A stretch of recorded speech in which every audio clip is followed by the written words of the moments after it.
So is it better to rent or is it better to buy a home? That is a question that virtually everybody asks themselves at one point. Well, guess what? We here at How to Adult have an answer for you, and that answer is... it depends. It depends on you. It depends on things such as your desired lifestyle and your finances. So here are a few things to consider to help you answer that question. Part 1, lifestyle. So maybe you'll see yourself reflected in some of these things. Let's talk renter's lifestyle. Renters tend to move around more. Renters are free to chase job opportunities in other cities or states. They don't have to spend their nights and weekends having to do maintenance work on their house or their lawn, but they do tend to pay for that luxury in the form of, on average, higher monthly housing payments. What about the homeowner's lifestyle? Well, homeowners tend to be more settled. Like, owning a house is typically thought of as putting down roots. The transaction costs of buying and selling a home are high, so it's not a good idea to do it often. In fact, the average house needs 5 years of appreciation to earn out the closing and selling costs. At the same time, that stability can be really nice for people with kids or with pets or people who need that sense of consistency in their lives. As long as they're not breaking any rules or laws, homeowners are free to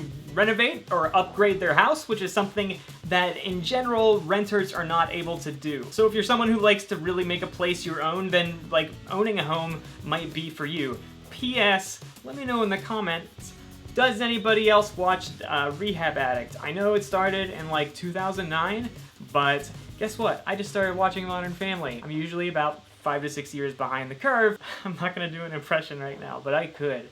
You better believe I could. On the other hand, if spending your weekends painting a fence or whatever, if that sounds like torture to you, then you've got 3 options. 1, hire that work out. 2, just plan on continuing to rent.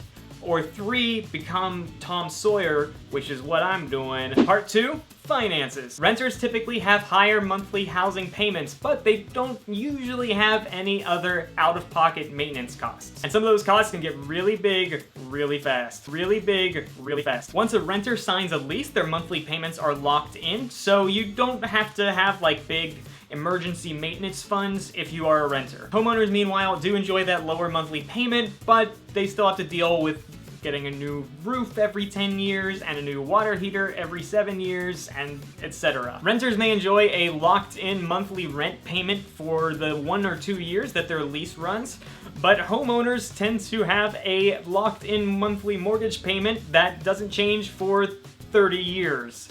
So think about that for 1 second. Imagine if you could freeze your rent so that it never goes up for the next 30 years. And then after those 30 years of paying rent have passed, they go away forever.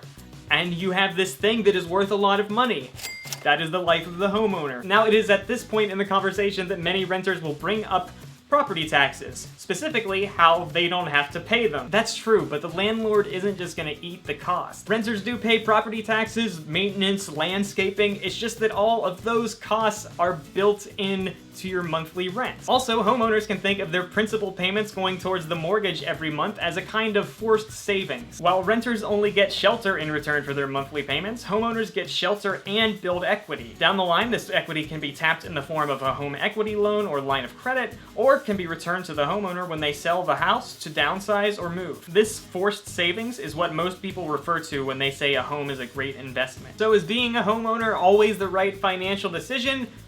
Not necessarily. They usually have to save up a large down payment, and that is money that is tied up in the house rather than working for them in, say, the stock market. That's arguably what's called an opportunity cost, and it is something to consider. So again, is it better to rent or buy? That is a question that can only be answered by you and your unique situation. I hope that some of the points in this video will help you make your own housing choice. And if you do choose to buy, we're going to be doing a how to buy a house video in the future. If you have any questions or tips, please let us know in the comment section below. We would love to hear from you. And I will see you guys soon. I love you, bye.